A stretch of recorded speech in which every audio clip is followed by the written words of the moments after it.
allegiance to the flag of the United States of America and to the republic for which it stands, one nation, under God, indivisible, with liberty and justice for all.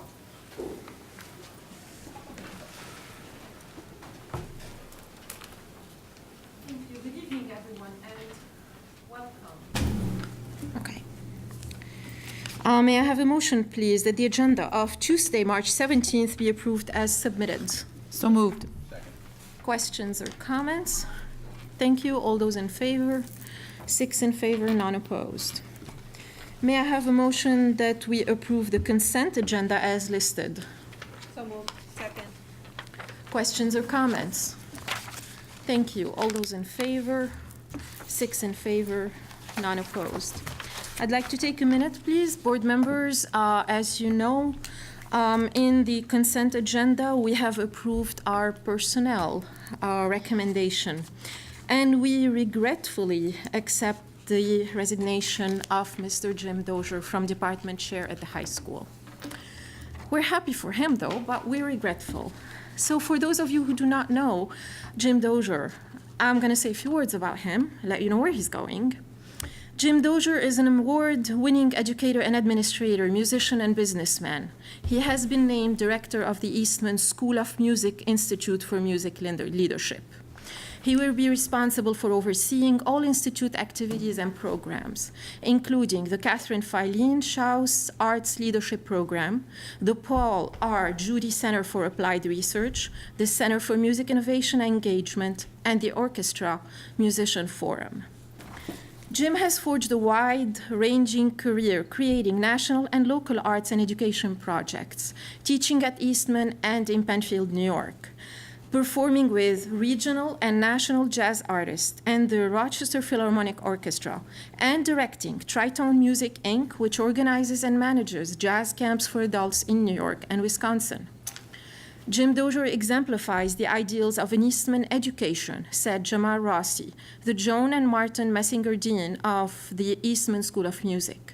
He is an outstanding musician, an accomplished educator, an entrepreneurial thinker, and a person who is constantly striving to grow and improve. Jim has the knowledge and experience to lead new innovative programs to help students face challenges and succeed in the evolving music marketplace. Jim's innovative projects include PRISM, American History Through New Music, which received National Endowment for the Arts funding to integrate the study of American history with contemporary music through a series of composer residencies. He also developed the Jazz Age in Paris curriculum guide for the Smithsonian Institute, which recognizes his work with its award for education. He created an educational program for his students for the traveling exhibit, The Genius of Duke Ellington, when he was at the Strong Museum of Play in Rochester. In Penfield, where Jim has taught instrumental music since 1979, he designed the online course, The Business of Music, and directs various ensembles, as well as the Futures Project, an online education program. In addition, he was artistic and operational director of the Penfield Music Commission project for 16 years. He currently serves as advisory board member of the project and as the district's music department chair. If there's a silver lining in this announcement, it is that other institutions are realizing that Penfield has wonderful talent in our people, and that we are all so proud of Mr. Dozier because he's going to be leaving us for a great institution.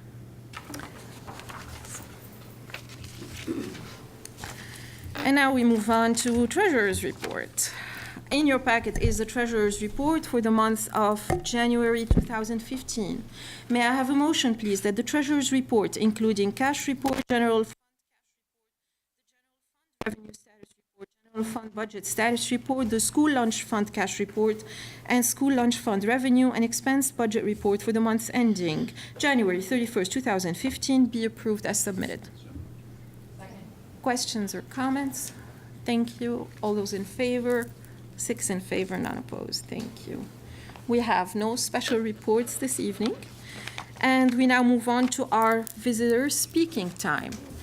I do have an indication that Somebody would like to address the board? Lisa Layton? Lisa Layton. I'm going to ask, please, that you sit at the table, use the microphone, for that, so that we are able to get a clear broadcasting of, whatever you're addressing us about. When people stand somewhere else, we cannot guarantee that, we're going to get an accurate recording. Good evening and welcome. Yes, thank you.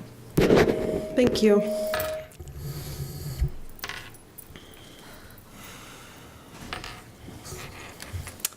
Dear Acting Superintendent Putnam and distinguished Board of Education members, thank you for the opportunity to speak.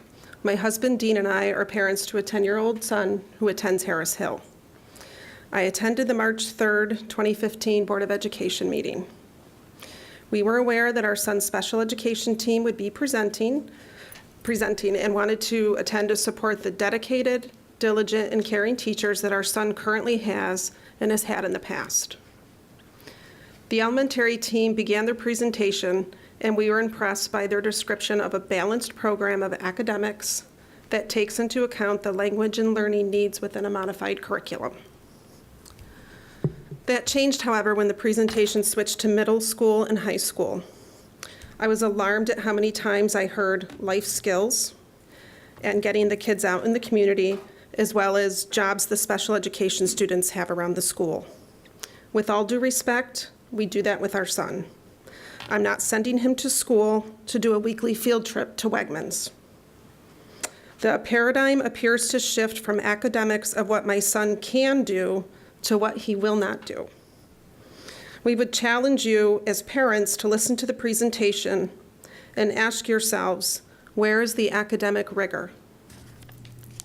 Furthermore, it was not communicated to us what an alternate assessment on our child's IEP means.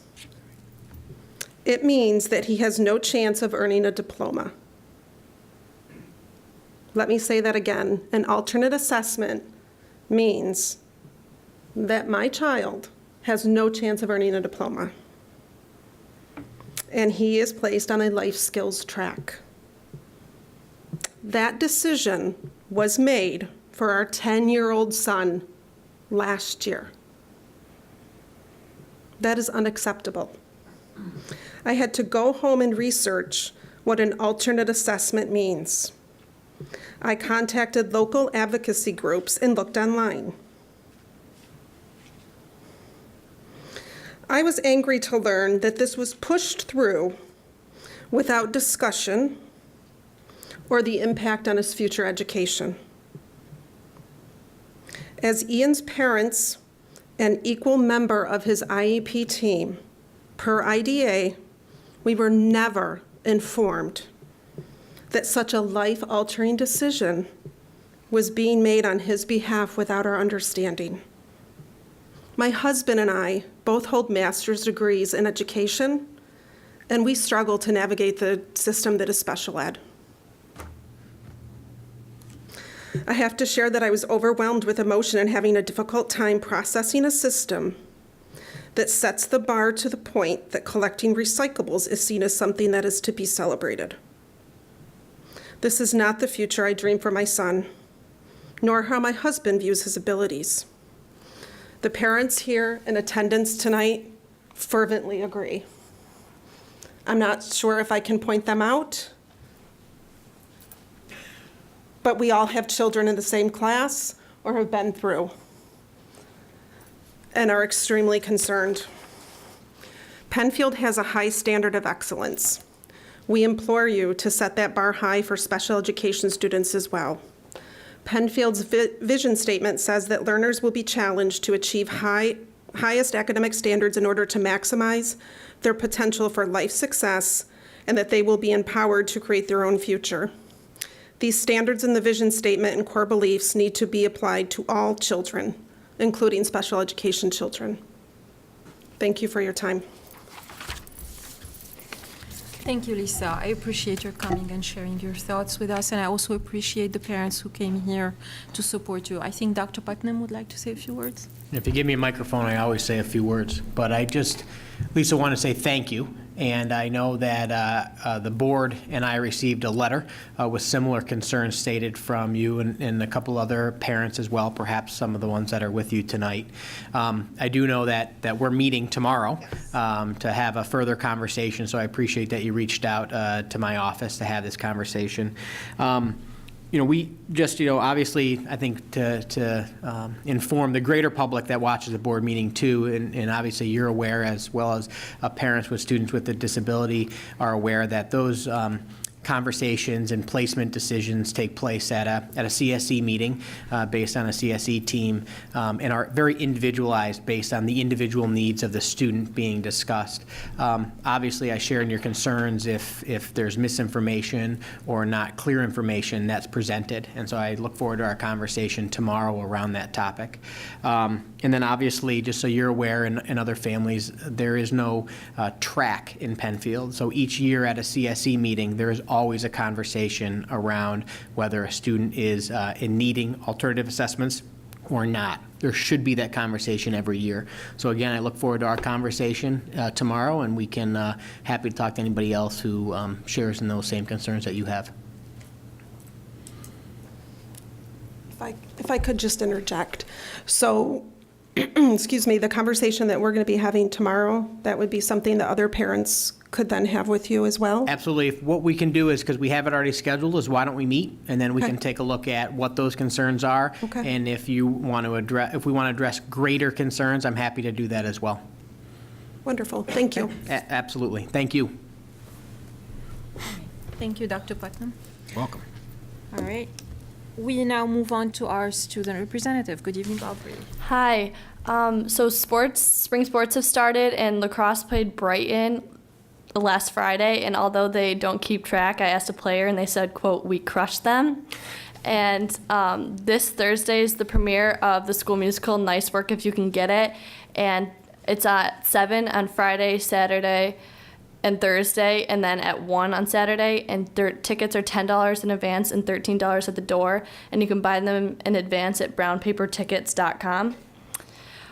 Scribner is having their pancake breakfast at Don's Original this Sunday from 8:30 to 10:30, and Blue Ribbon Week is all week next week, which revolves around the theme of anti-bullying and building a positive community.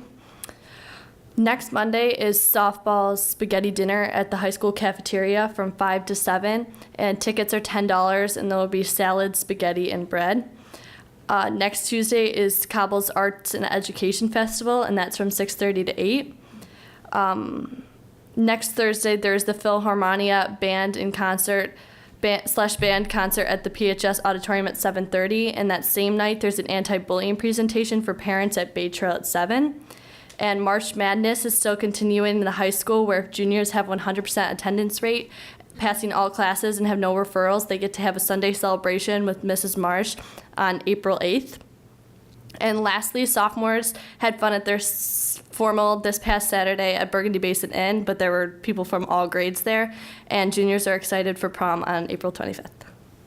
All right. Board members, questions or comments for Aubrey? All right, thank you. Mm-hmm. We now move on to superintendent's report. Dr. Putnam. Sure. So for our report this evening, I do have some student and staff honors to celebrate. We do have our monthly check-in for the capital project update and our fire inspection update, and then Dr. Sansucci will also be addressing the 2015-16 BOCES budget proposal. Student and staff honors, will start with the Patriot Pen Awards. 3 Bay Trail students were named winners in this year's VFW Post 9483 Patriot Pen Contest. Alyssa Tesdeller won first place, Kendall Scanlon won second place, and Emily Klemchek won third place at the local level. In addition, Alyssa's essay won second place at the county level. So Penfield sweeping the competition this year for the Penfield Pen Awards. The Odyssey of the Mind, Bay Trail Odyssey of the Mind teams recently participated in the regional competition held in Fairport. The teams placed 2nd, 4th, and 10th in their divisions out of 140 teams participating in the competition. So congratulations to the team members and their coaches. And that right there is a picture of House B 6th grade team that won 2nd place. So just again, 140 teams, and the teams that competed were second, tied for 4th and 10th. So just great opportunity for our students. Another student and staff honor is congratulations to the mock trial team for their win against Mercy. This means that the team moves into the semifinal round next week in Brighton Town Court. And team members are Josie Martin, Kayla Ogden, Ashma Mohammadi, Abby Rainier, Rachel Simazin, Jay Carreria, Anna Givens, Jen Seidman, Michaela Bird, Laurel Sublet, Tori Kogler, Thalia Irwin, and Yaralise Santiago. And also kudos to their faculty advisor for the PHS mock trial team, Jenny Strong, a teacher here at the high school. And also special thanks to their lawyer coaches, Candace Curran and Jason Espinoza, who volunteer their Saturdays to work with our PHS team. And also thanks to Jack Ertl, a former Charles Finney teacher who is also a volunteer coach for the team. And this is a relatively new club at the high school, which is really doing a great job. I talked to some of the students before they went up against McQuaid. They were very worried going up against a private school. We let them know that it's a team of all girls, and they crushed just about all girls. They're not all there. The ones I talked to were, but they crushed the private school all boy team, and then went on to win against Mercy too. So just a great opportunity for these students to really have some real life skills in terms of their arguing ability at mock trial. State title, again, just really proud. We talk about sports all the time. This is our first year that cheerleading was recognized at the state level, and students, our cheerleading teams across the state were able to participate in the New York State Public High School Athletic Association tournament on March 7th. And this very historic event was even better because Penfield varsity cheerleaders won the New York State title. First time the team has won the state title, first time anyone's won the state title, and congratulations to Coach Carolyn Valenti and the entire team. So just a great opportunity for our girls to get out and win. Those are my staff and student honors. Oh, there's one more, I'm so sorry. Winter sports accomplishments. Thank you, Marcia. We did this earlier in the year after fall sports, and so 8 teams qualify as scholar athletic teams. I won't read all their GPAs, but these are average GPAs for our teams. That just says a lot, again, about Penfield. So basketball boys, basketball girls, ice hockey, indoor track boys, indoor track girls. Need to see. Sorry. For those of at home, we lost the feed. So ski girls, alpine and Nordic, ski boys, alpine and Nordic, and swim varsity boys. Just a wonderful GPA for those strong teams. So not only are they athletically inclined, but obviously academically inclined too. And I'll pretend to flip to the next slide, and we'll turn it over to the capital project update. I'll turn to Dr. Sansucci.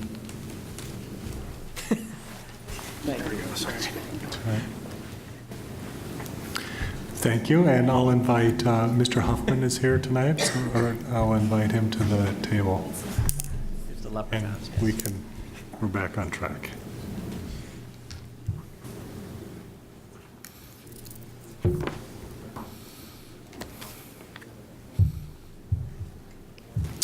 Good evening.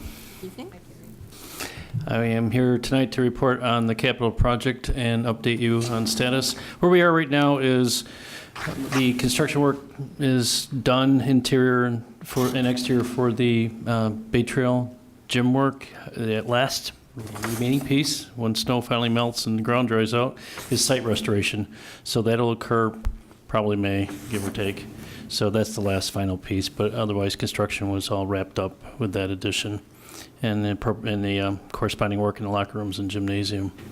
Also, the lighting project and the security project are at SED, are in the queue and in their schedule to get reviewed. So tonight you're also approving some change orders as well that came out of the Bay Trail work, largely out of the Bay Trail work. And just to speak to the process of change orders, again, what happens is during construction, events are encountered. For instance, the asbestos that vermiculite that we found there in the Bay Trail gym.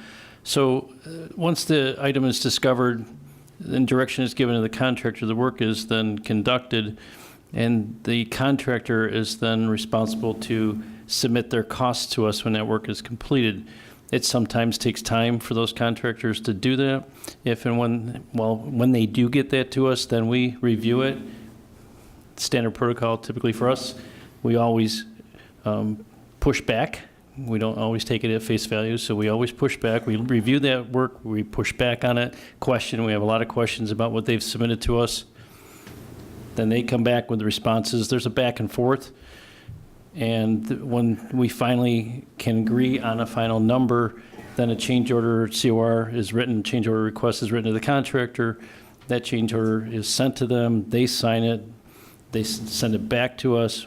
We sign it. It goes to the architect to be signed. Then it goes to the district. So there's a protracted period of time from when the work is actually done and then when the final costs are understood and realized and captured. And that can take up to months. And it's really very standard to have change orders lag because the work has started. You don't begin to discover events until you're well into work. And then, as I just outlined, the process of the pricing and the costs and negotiating the final numbers on that takes time. That whole process does. So it typically lags and trails out even beyond the end date of the construction itself. And then what we always do as a company policy is we always never, ever wait until the end. We're addressing those issues head on during the construction project, so you're not dealing with it at the tail end. But because of this, it takes time for these things to work their way through. So we recognize that. All right, thank you. Board that members, helps. any questions or comments? No? All right, I know we have a series of change orders in our agenda to approve later on. So thank you for coming this Sure. evening. You're welcome. Thank you. Thank you. And if I could just follow up on that comment, we'll be having some future conversation. Gary's been coming routinely as we finalize the project, and as we work through. But with construction on a standstill, what's really going to change from this point forward will just be those change orders working their way through the process. So I'd expect that until we start to gear up again on the lights project in the spring, that this would probably be Gary's last formal presentation to the board. You can continue to get budget updates as we work through the change orders. You'll be seeing the change orders. Most of the ones that you see will be have already been captured, I think, in those change order logs. So certainly we can invite him back. If there's particular issues, always available for conversation or for board questions, but I'm not sure that there's a lot more value to be had in monthly reports until we sort of gear up in the spring. So with your permission, we'll give Gary his Tuesdays back. Okay, thank you. Board members, are you comfortable with that? Yeah, and if we ever need you, then we know where to find you. Okay. Thank you All very right. much. Thank you, Have a good Gary. evening.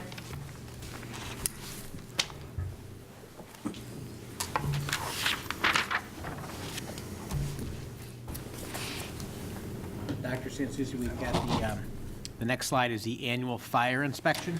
Thank you. And they just use duct tape to fix our electronics. As Lisa mentioned, we've decided it's the leprechauns on St. Patrick's Day. It could who very are easily playing be. with our technology tonight. Thank you. So later in the agenda, there is an item where the board recognizes that the annual fire inspection has taken place.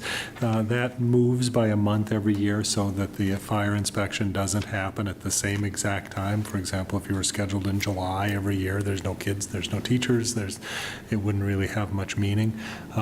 So it moves every year. This year it happened in January. All buildings were inspected, and as often happens, there were some minor comments. So some of those comments are detailed in your agenda. The typical ones are blocked rescue windows. It's very common for teachers to place books or whatever on top of in front of the rescue windows. That's a violation. Use of extension cords and so on. So all those, there were no major violations. Those minor ones have also been corrected. The reports are on file, available for inspection, and by law, we're required to publish a public notice of that.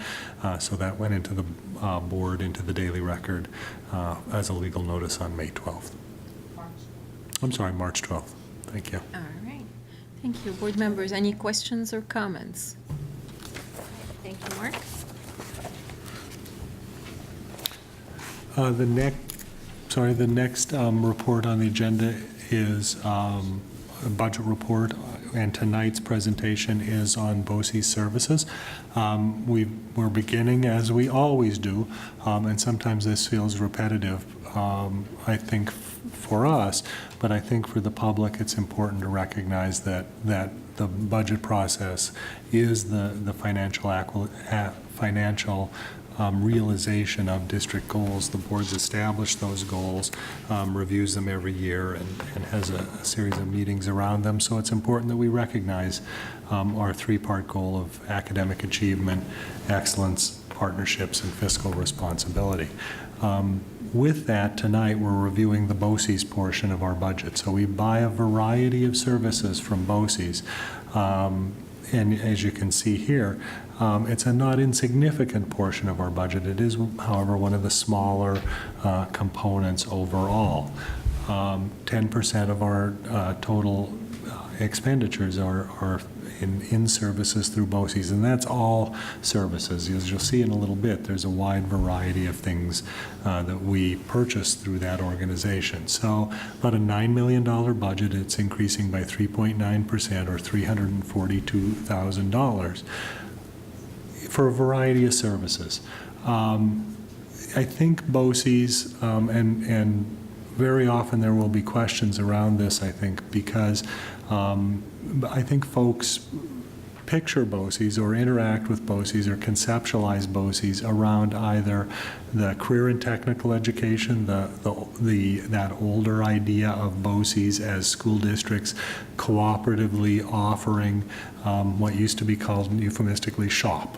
It's too expensive really for schools to provide the capital investment for technology kind of education programs, but by pooling our resources and our kids, we can, as a community, can offer those programs. So that's the start. Certainly today, special education, in really the same model, is one of the main services we purchase through BOCES. But there's lots of stuff, and a few things are called out here. Driver education. They coordinate our textbook provision to the non-public schools. They provide our internet filtering. We buy our internet services through BOCES. The emergency contact system that calls you when we have a snow day, we purchase through BOCES. Our software for student management, for our financial software, is supported and purchased through BOCES. And these are really just a few of the items of the hundreds of things that I'm calling out here. In terms of management support, the board's policy manual services is organized through a different BOCES, through Erie BOCES, but then billed through our local organization. We purchase cooperative legal services and support there. They coordinate our bidding on a countywide basis, provide our health and safety services. That fire inspection report that we just talked about was performed by Don Howe, who's an employee of the Genesee Valley BOCES, and helps support us in terms of inspections, chemical awareness, and so forth. Of course, all the broad variety of services for students with disabilities, speech, occupational therapy, physical therapy, and transportation. We do most of our own transportation, but specialized transportation we purchase through BOCES. We don't maintain a fleet of wheelchair buses, for example, so those kinds of particular and special needs we purchase through there. Here, this is a different look, I guess, of that same budget. In summary, you can see here that $4 million of the $9 million is specifically designated for programs for students with disabilities. Regular school instruction at $716,000, close behind that in terms of the instructional program. And finance 1310 picks up much of the support services that we buy through BOCES. So the software for student management system for finance and a variety of other sort of support services are billed there. This is what that looks like. Graphically, you can see that by far and away those programs for students with disabilities are by far the largest. They're decreasing actually a bit this year, but you can see the offsetting increases in the other areas. The most significant increases we are purchasing and proposing to continue support of the iReady software for the instructional monitoring. We have software renewals in a variety of other areas as well, and also upgrades in terms of a purchase of a forecast system that allows us to do some analysis of our staffing across the county and across the state. School improvement coordination is a support service to the instructional program. They offer us support in terms of conference and specialized expertise in the areas of ELA and mathematics. They come in and provide assistance and coordination and support to Jim. ESOL support, we are buying additional services directly for students through BOCES because of the change in those regulations and the requirement for additional staff. And bus aids is up significantly in this budget, simply driven by the needs of the students. We have a number of students who require one-to-one bus aids on those buses, and we're including that in this budget as well. So those are the significant changes. You have a much more detailed, there's quite a laundry list of items that we purchase, but if you had any specific questions, I'd be happy to speak to it. But that's the thrust of this. Board members, any questions or comments? Lisa? Mark, when I look at some of this detail here for some of the programs that we offer, kind of under that students with disabilities, is this where we're supporting kids that are in our district but at private schools? So like if we have a child at a private school, a lot of times BOCES supports them if they have, if they need like speech or something like that. Yes, exactly. Also for the parentally placed students who are parentally placed in private schools and we're obligated to support, we purchase much of that through BOCES simply because we can't coordinate it with our staff.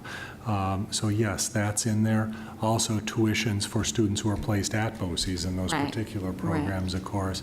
And also in there are, we have had particular occasions where there's a student with a particular need where we will actually hire the teacher. They'll be in our school, in the public school.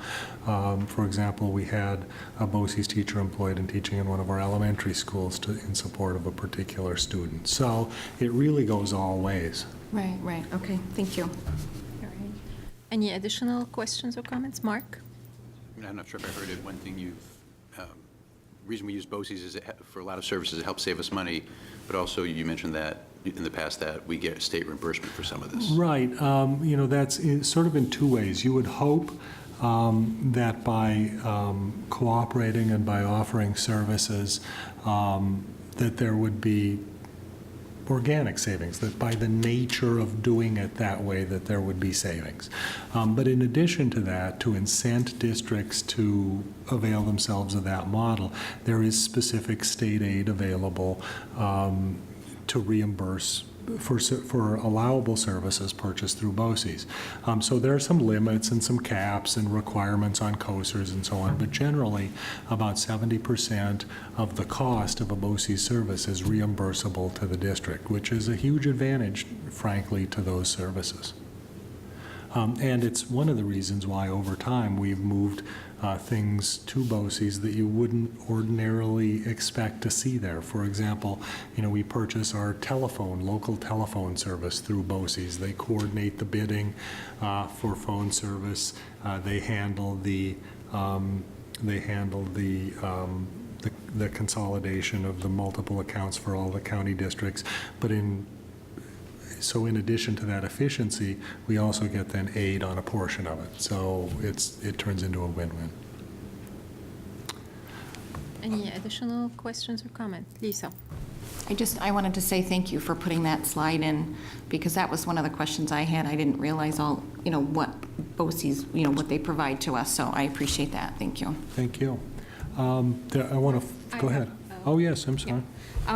If you go back in your slides a little bit, I think I have a clarification for the public. Which one? The More? one that shows driver's ed. Actually, one more. Sorry. Yeah. Okay, I just want to clarify that while we, I just asked Tom, I said, why is driver ed up there? While we buy the service from BOCES, we don't buy the service from BOCES. It is provided through BOCES. It is paid for by the students individually. The district does not pay for driver's That's ed. correct. So I just wanted to clarify that. And I know I asked the question also about the mailing and, Yes, the amount printing. and the printing. And you said, they print, for example, for us, the program for graduation. They had printed the program. We most recently moved that to a different vendor, but they do print a variety of things for us, yes. They do. So do they do the Prestige also, or? You know what, I don't know about the Prestige specifically. I'd have to, I just don't know that specific. Wondering? Yeah. Okay, all right, okay, thank you. That goes through, actually, it does go through my office, through our purchasing agent, but she would work with, for example, the teacher, and they would make a choice about what makes the most sense, both financially and in terms of the kind of printing BOCES can provide versus what we need and so on. So we buy printing from a variety of places. All right. Some private, some through BOCES. Okay, thank you. I'll just, because I have the answer to that one, is the Prestige is not through BOCES. Okay. So we do use a printer. private firm for Prestige, and Mark's absolutely correct. They used to do it for the graduation programs, and while BOCES has the ability to save us a lot of money when we can find somewhere cheaper, we do. And so a couple of years ago, we moved that to another private vendor who does the printing. Okay, and it still comes out cheaper even with the reimbursement then? For that it does, and it also is a timing issue. The press that we use for the high school graduation programs allows us to turn it in at a much later date and get it to us. The turnaround time is much faster than BOCES was. And for us, at the There's high school. student names in there. Student names, you want to try to have that as accurate as possible up to the last minute. So instead of having to hand it in about a week and a half ahead of time, we could hand it in the Friday before we needed it. So, and then we now have a Monday review, and then they're printed by Wednesday. So it's a much quicker turnaround. Okay, all right, excellent, thank you. You're welcome. We saw a little bit earlier that we've been moving through our budget process, and as of tonight, we have one more component of the budget left to put together, which we'll be reviewing in more detail at an upcoming meeting, but that's the budget for benefits associated with the previous components of the budget, so health insurance, the employees' retirement, teachers' retirement, Social Security, and so on. I'm not going to go into this in great detail. It's still in draft form, other than to point out that the significant thing that's different about this is that the costs for the employees' retirement system and the teachers' retirement system are down, and that overall, for the first time in a long time, really, this portion of our budget, even with the increases in health insurance, is decreasing. That's because of this. This is the rates over the last 52 years for the teachers' retirement system. And as you can see, they were in double digits, around 20%. So 20% of salaries would be the district's contribution to that retirement system for decades, really, beginning in the 60s and all the way through into the early 80s, when really based on stock market performance, it began to decrease, bottoming in really 2001, 2002, and it's been on a pretty steady march up since. You can see the furthest to the right of the screen, that drop based on the most recent stock market performance. So where it goes over time, we don't know. As you can see, those rates were in double digits for really from 1955 through 1989. They haven't returned there yet. So far, on average, in the 10s, we're at 12%, but those two previous decades were certainly aberrations. So that's in terms of our planning. I know we've talked about that a lot in the past. It's going to consume our future a little bit too, as that system continues to right itself. But with that, this is what our estimated budget looks like so far, around $90.6 million, including that slight decrease in that area. That's about 1.7% budget to budget. The administrative budget previously presented was slightly down. You see the increases in the various portions of the capital instructional program, BOCES presentation tonight, and the decrease in benefits nets out to about a 1.7 or $1.4 million increase overall. This is the next phase of that conversation, of course. That's, as we're drawing to a close, the conversations around our expenditure budget. The next thing we really need to talk about is the revenue budget, and unfortunately, this is the area for this year that that we have the least information on. So, because of the path that this year's state budget has taken for negotiations purposes, the governor has declined to offer essentially a package describing how aid will be distributed to schools. So what this slide is based on no increases whatsoever in state aid and slight changes in the reimbursable aids, which are the aids, for example, for BOCES, which we talked about, for transportation, for what am I missing? Oh, for debt service and capital construction. Those aids for us, you can see here it's essentially flat. It goes down slightly based on 0.6%, based on changes in the reimbursement from year to year. I'm projecting an increase in the amount of sales tax. Our pilot payments are going down. Pilots are payments in lieu of taxes. We have properties that have gone through that system and are aging off. They'll go back onto the regular roll. That change is accommodated in the tax levy cap, which we've talked about in the past. So pilot payments and the tax levy cap are chained together. As one goes up, the other goes down. They offset each other in the formula. So in part, one of the reasons that our tax levy limit is at 2.4%, which is what this is based on, is because of that change in pilot payments. Not significant changes in other revenue. Down slightly, about $40,000, because I'm projecting slightly smaller reimbursements in terms of E-rate, which is a federal program for reimbursement of our phone service, and also Medicare, I think, is going to continue to go down slightly. So with all those changes cooked in and the tax levy at the cap, we still show TBD is to be determined. That's essentially a gap or a delta between what we need to balance our 1.7% budget and our revenue budget here. I'm not worried, I think, at this point about that, and I'm not proposing significant changes, because that's based really on what this slide shows as governor's low. That's the reimbursable aids, the 1.4%. It's flat for us. I'm sure there's a district somewhere in the state with a significant increase if they have a new building project coming on, new debt service. You'll remember we had years when our reimbursable aids jumped significantly. That's about, those aids, reimbursable aids, consume about $309 million. There is a state that, for the last several years, there's been a state law that that links growth in the personal income tax to reimbursement to schools. That law is on the books. They passed it. It's been ignored pretty much every year since it was adopted. In fact, they've, in every year since that's been passed, the adopted amount of state aid in the state budgets exceeded the growth in the PIT.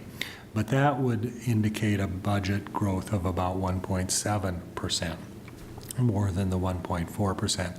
And for those of you that really follow this closely, as the governor's been pressed, well, what should schools budget? What should schools budget?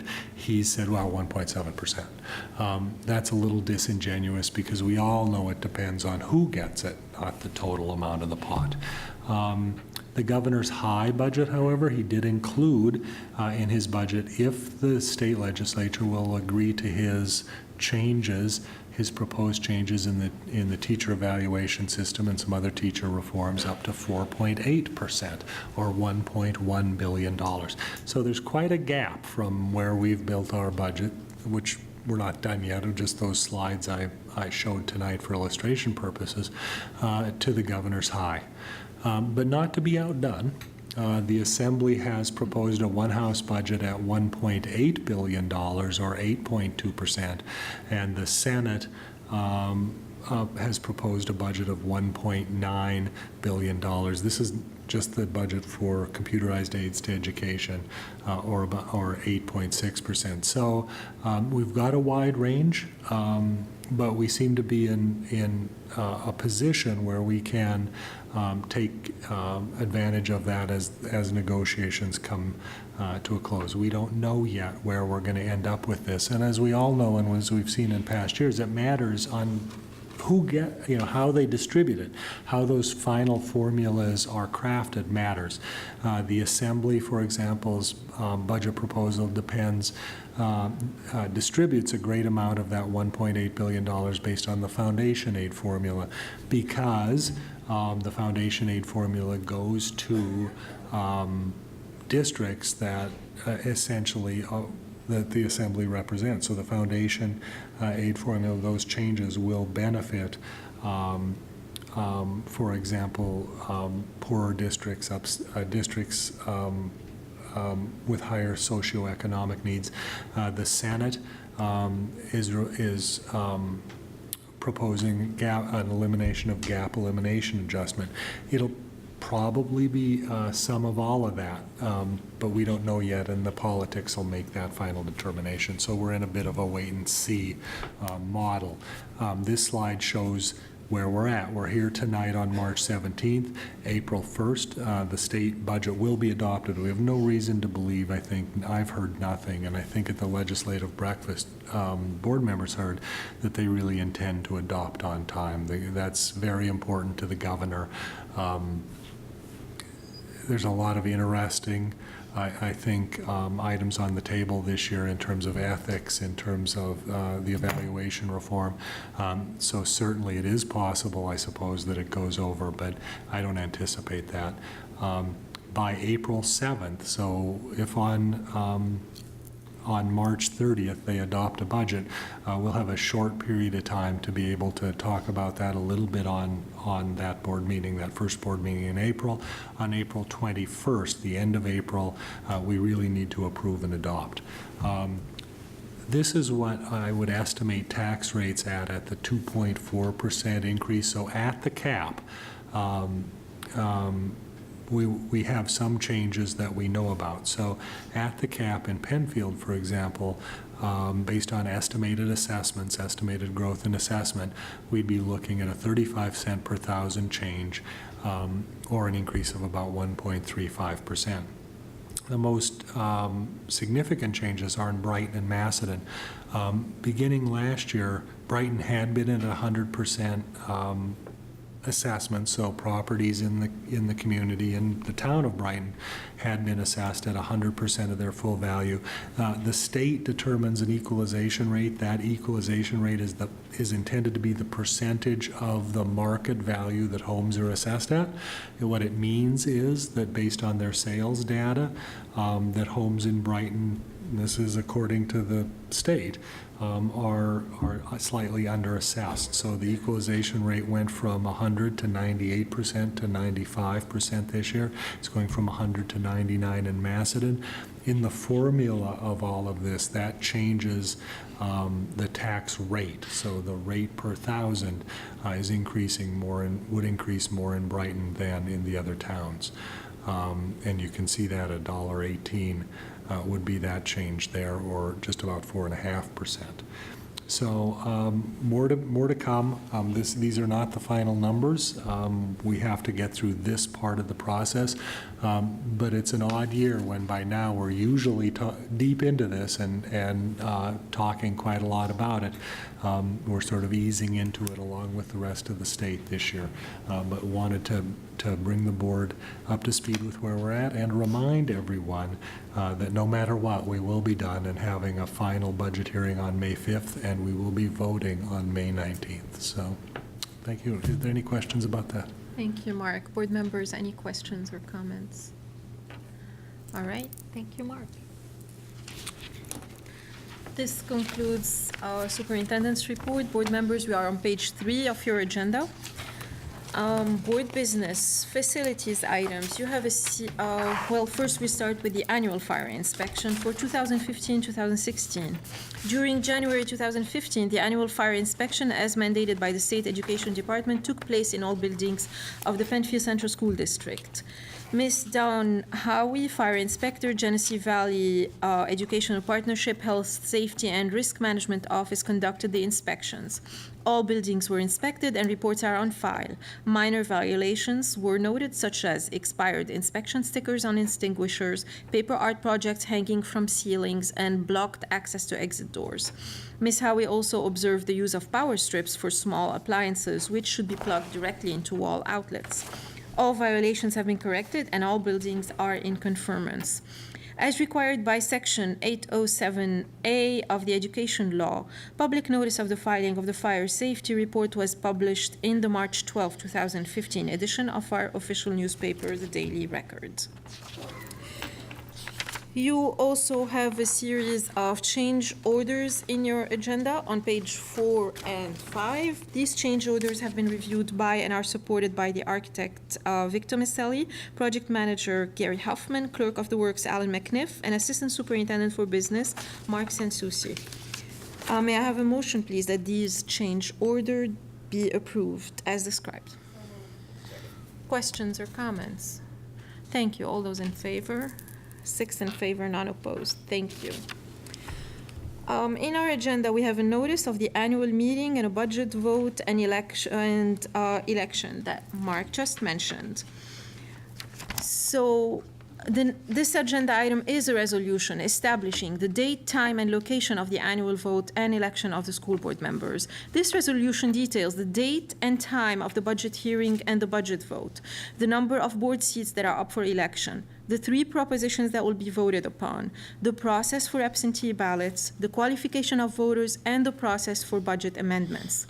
The full text of the resolution is on the website, and it will be printed in the paper. I will not read all of it right now. In summary, the public hearing and presentation of the budget will be held at the high school on Tuesday, May 5th, 2015 at 7:30 p.m. The vote and election will be held at the high school on Tuesday, May 19th, 2015, between the hours of 6 a.m. and 9 p.m. The following propositions will be considered: to elect 3 members of the board for 3-year terms commencing July 1st, 2015 and expiring on June 30th, 2018 to succeed Mrs. Catherine Dean, Mr. Mark Elledge, and Mrs. Carol Nasra, and the adoption of 3 propositions. Proposition 1 is requesting approval of the school district budget for the fiscal year 2015-2016. Proposition 2 concerns the purchase of 66 passenger-type school buses not exceeding $720,000 and approval to use capital fund balances in previously approved purchases. Proposition 3 concerns amending the general fund budget to undertake certain capital improvements. Ms. Nasra, I apologize to interrupt. I just wanted to make sure it's clear that Proposition 2 is to purchase 6 66-passenger type school buses. How it was said thank was, you. yeah, we don't need 66 buses, but it's 66 passengers, so. Thank you, I welcome. appreciate the correction. No I'm sure the problem. voters will also. A copy of the 2015-2016 school district's budget to be voted upon may be obtained by any resident of the district during business hours beginning Tuesday, April 28, 2015, on the district's internet website, www.penfield.edu, and during normal business hours at any public library or school building. Petitions nominating candidates for the office of member of the Board of Education were available as of March 1st, 2015, and shall be filed with the clerk of said school district at her office in the administration building not later than Monday, April 20th, 2015, by 5 p.m., and require 30 signatures of qualified voters of the district. Applications for absentee ballots will be obtainable on or after April 22, 2015, during business hours at the district office or by writing or calling the district clerk at 249-5702.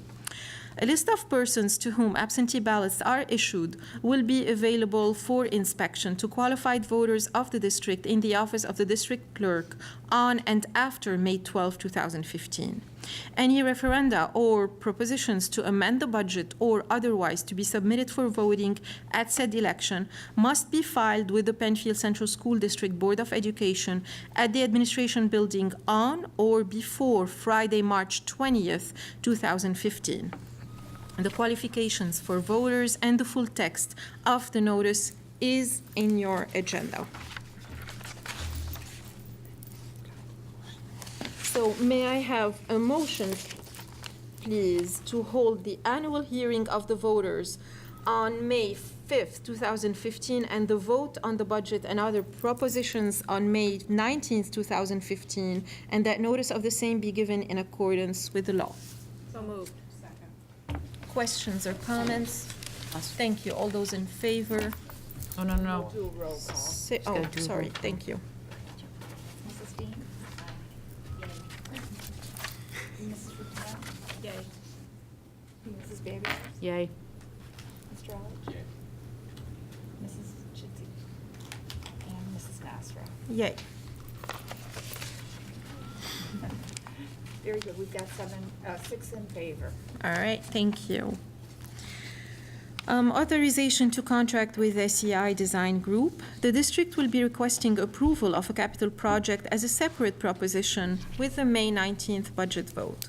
The scope of this project was approved at the February 10th Board of Education meeting and includes partial roofing replacement at Harris Hill, Scribner, and Bay Trail, abatement of asbestos ceiling tile at the high school, replacement of cooling systems in data closets through the district, cabinet and counter replacement at Scribner, exterior door replacement at Indian Landing. SEI Design has submitted for approval a proposal for the necessary design and construction administration services for this project. The project budget is established at $2,885,200. The proposal calls for a fixed total fee of $170,000, which is equivalent to 7.4% of the $2,308,000 estimated construction costs. Approval of this agreement will allow design to begin in anticipation of the vote. This will allow for a quicker submission to SED for approval. So may I have a motion, please, that the Board of Education authorizes the superintendent to negotiate final terms and enter into an agreement with SEI Design for services related to the capital projects as described above. So moved. Second. Questions or comments? Thank you. All those in favor? 6 in favor, none opposed. Thank you. This brings us to our policy review. We have one policy for first read and one policy that is here for second read. Policy 6480, social media policy and regulations. Camille, are you taking us through this? Thank you. So policy 6480 on the use of social media is a brand-new policy for the district. Technology has given us great opportunities for teaching and for communication, and this is this policy is an attempt to assure that the available resources are used for educational purposes in a professional and ethical manner. There are some regulations that are written to back up the policy, which give helpful guideline to teachers and administrators as they begin to use the new forms of social media. This is probably a good example, though, where we're a little bit ahead of ourselves. We know that social media has already been being used in our classrooms in very effective ways. So we feel that a policy should be in place. And as the district moves forward and has maybe a Facebook page, it's just good to have a policy. So it's all new language. It's up for a first read, and we look forward to hearing any comments from board members, community members. What happens with the new policy usually is in a year we review it, because especially when it's brand new, and sort of see how it worked and did the regulations match and everything. So so that's a new policy. And then the policy for second read, which we looked at the last meeting, we realized that we were missing reference to it. It's the district website policy, and we had the policy applies to any website, web page, mobile device application, and we added or social media platform, which we hope is a generic enough term to encompass everything, because the technology is moving faster than the policy committee can move, is basically what's happening. So. All right. Board members, any questions or comments so far? Have you received any comments regarding policy 8272? No, not yet.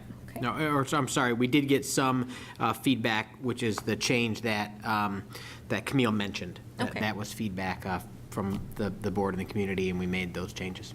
Okay.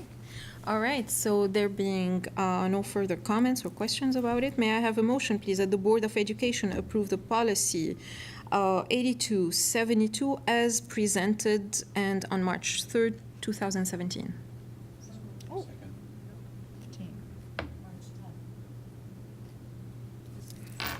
March 10 was our meeting. Thank you. No.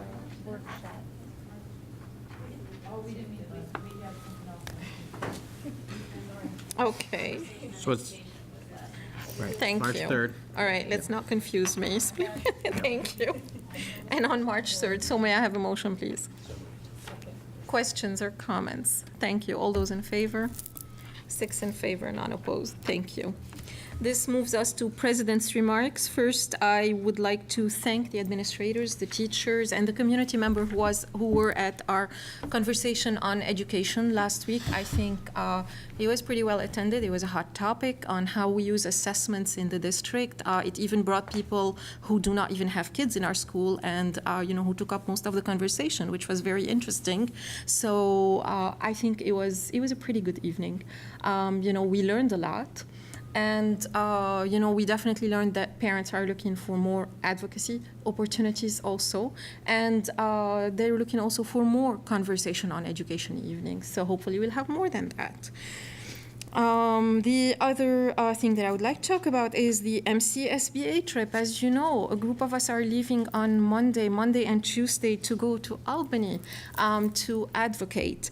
Well, I am excited because we're actually just not going. We're also taking with us letters from the community. As you know, we have put out an advocacy letter, and I would like to read this letter for the community just so that people know definitely what we're advocating for. This is addressed to Governor Cuomo.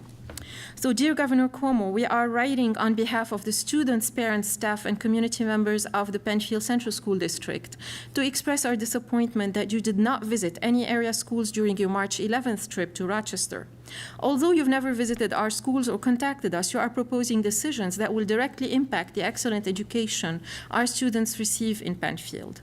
As voters and taxpayers, we want to emphasize the following points. We call for the immediate decoupling of standardized test scores from the evaluation of teachers and principals. The Common Core assessments are only one data point in determining student growth. Results of these tests cannot be used to assess the caliber of our teachers and our schools. We are disheartened that you believe that a failing school can only be blamed on teachers, and that using tests to evaluate our professional teaching staff is an appropriate measure to improve education. Student growth cannot be measured by tests, and a teacher's capability cannot be measured by a percentage that is tied to state-modified test data. We oppose your tax credit proposal. We are dismayed that you would propose a voucher program that takes away much-needed money from the very public education system that you claim needs help. The fact that your agenda has tied it to the DREAM Act is dividing the New York State Legislature at a time when we should all be united for the education of our children. We invite you to visit our schools and see excellence in action. We want you to come to our classrooms, meet our teachers, talk to our students, and witness firsthand the programs that are working, and the teachers and students who are the pride of our school district. Please take the opportunity to see how successful programs in high-performing districts can help districts in need. We hope that you will consider our feedback so that we can work together to support our schools and maintain the excellent education we have in Penfield. Sincerely, Penfield Board of Education. And this letter is signed by all board members.